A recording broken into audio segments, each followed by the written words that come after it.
tentang kewajiban berbuat adil dalam kesaksian dan haramnya mengikuti hawa nafsu. Orang kalau sedang mengikuti hawa nafsunya, mengikuti emosinya, biasanya nggak akan adil. Makanya hakim itu tidak boleh menvonis dalam kondisi marah atau dalam kondisi lapar dikatakan. Soalnya namanya orang sedang emosi, susah dia akan adil, dia akan mengikuti nafsu. Dan surat An-Nisa ayat 135 ini, ayat ini maknanya termaktub di Universitas Harvard. Jadi di Universitas Harvard itu di kampus mereka ada cuplikan-cuplikan, bukan cuplikan ya, cuplikan namanya. Potongan-potongan ucapan-ucapan tentang keadilan. Yang diambil dari Injil, diambil dari mana ucapan seseorang, yang diambil dari umat Islam itu ayat ini. Itu ada di tembok-tembok mereka. Ya biasa di kampus ada tulisan kata-kata hikmah mungkin ya. Yang dicuplik oleh mereka itu nih surat An-Nisa ayat 135. Ini sebuah simbol keadilan yang kayaknya nggak ada di tempat lain. Allah mengatakan ya ayyuhalladzina amanu, wahai orang-orang yang beriman, kunu qawwamina bil qisti syuhada lillah. Kalian jadilah orang-orang yang menegakkan keadilan. Jadi bukan qaimin, qawwamin. Qawwamin ini ismul mubalaghah yang artinya benar-benar menegakkan, berdiri menegakkan keadilan. Syuhada lillah. Bersaksi untuk Allah. Lihat, seorang ketika menjadi saksi, muslim ketika bersaksi, baik itu dimanapun, bukan karena harta. Kadang-kadang kan banyak saksi-saksi palsu didatangkan. Siapa saksi yang meringankanmu? Saya. Ada saksi yang memberatkan, ada saksi yang meringankan. Mereka itu kadang-kadang dipanggil untuk, ayo kau jadi saksi, kita kasih duit, umpamanya macam-macam. Seorang muslim ketika menjadi saksi dalam urusan keadilan, itu lillah. Di sini ada unsur yang namanya seorang tidak berbuat kesyirikan. Dia mengatakan aku melakukan ini bukan untuk apa-apa tapi untuk Allah. Walau ala anfusikum, walaupun kesaksian itu atas diri kalian sendiri. Jadi seorang muslim ketika di sidang, umpamanya dia memang melakukan kesalahan, nggak boleh dia membela diri ketika dia tahu dia itu salah. Tidak boleh dia mencari alasan. Bahkan dia mungkin membayar pengacara untuk membela dia supaya dia tidak divonis salah. Padahal dia tahu dia salah. Makanya Allah katakan, wahai orang-orang beriman, kalian tegakkan kebenaran, keadilan itu, bersaksi untuk Allah, walaupun kesaksian itu membahayakan kalian, memberatkan kalian sendiri. Karena ada pemahaman yang salah jemaah dalam urusan pengadilan ini. Orang itu boleh membela diri, membayar pengacara yang paling mahal, walaupun dia tahu dia itu salah. Dalam Islam nggak boleh. Karena kadang-kala ada istilah maju tak gentar, membela yang bayar. Bukan membela yang benar, membela yang bayar kan. Kan urusannya pengacara seperti itu. Dia tanya sama kliennya masalahmu apa ini itu macam-macam. Oh iya tenang bisa diatur. Dan terjadi kita lihat sogok menyogok di pengadilan kita nih. Yang namanya ada hakim yang akhirnya masuk penjara. Hakim yang seharusnya dia menegakkan kebenaran akhirnya ikut masuk penjara bersama terdakwanya. Nah, jadi sohib-sohib masuk penjara semua. Padahal seharusnya orang itu tahu.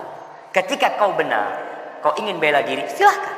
Tapi kau tahu salah enggak, ini bukan hak. Iya memang aku yang salah. Maka tegakkan itu kebenaran, tegakkan itu keadilan.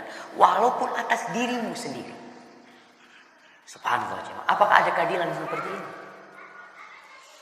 Awil walidain, atau urusannya sama kedua orang tua.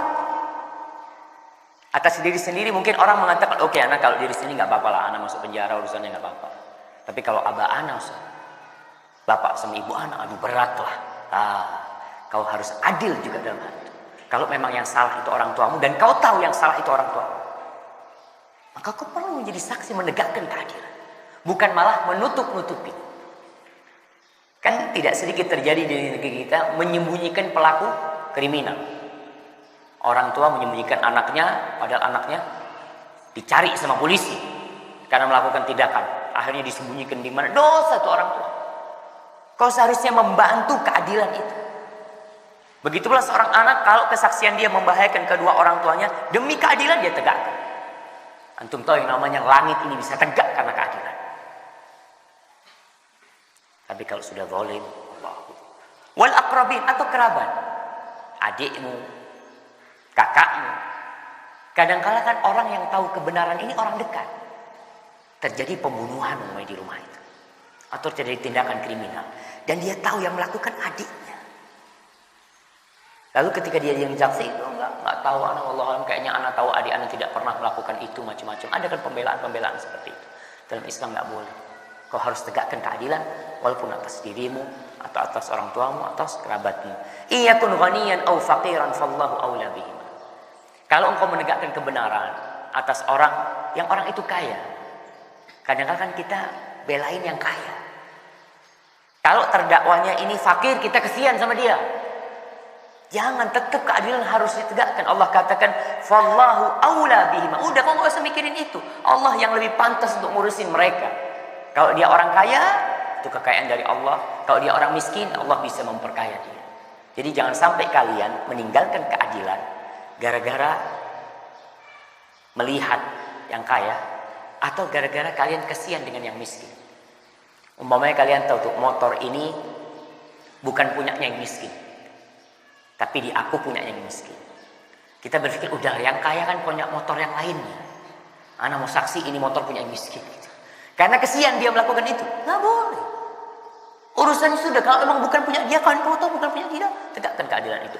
Fala tattabi'ul hawa an ta'dilu. Kalian jangan mengikuti hawa nafsu kalian sehingga kalian tidak bertindak adil. Wa in talu aw tu'ridu fa innallaha kana bima ta'maluna khabira.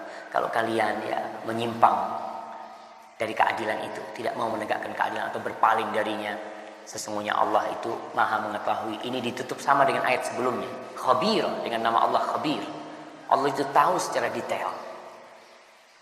Jadi nggak ada yang tersembunyi di sisi Allah Subhanahu wa taala. Dan ini menuntut kita untuk adil. Dan nanti pada hari kiamat kita tahu keadilan itu akan tegak. Simbol keadilan itu apa jemaah? Timbangan. Makanya pada hari kiamat nanti apa kata Allah? Wa nadha'ul mawazinal qista liyaumil qiyamah. Kita letakkan tuh timbangan-timbangan keadilan. Ada timbangan nanti. Dan sampai hari ini orang timbangannya pakai itu simbol keadilan, pakai timbangan elektronik, apa digital atau timbangan biasa masih timbangan biasa. Dan pada hari kiamat timbangan itu ada dua, lahu kafatan. Dua apa namanya? Apa? Dua timbangan. Nah, masya Allah. Dua daun timbangan, ada dua. Sehingga nanti tampak tuh keadilan. Kau lihat sendiri, lebih berat mana? Kan kita tahu timbangan itu dengan itu, ya masih kurang, oh masih kurang tambahin, oh kelebihan dikurangi. Ketika sama, oh ini yang namanya, ya sudah benar nih. Nanti Allah akan letakkan, cuma ketika timbangan nanti ditegakkan pada hari kiamat, faman thaqulat mawazinuhu fahuwa fi 'aisyatir radiyah. Barang siapa yang berat timbangan kebaikannya, dia itu yang akan hidup dalam kehidupan yang berbahagia, yang diridhai. Wa man khaffat mawazinuhu fa ummuhu hawiyah.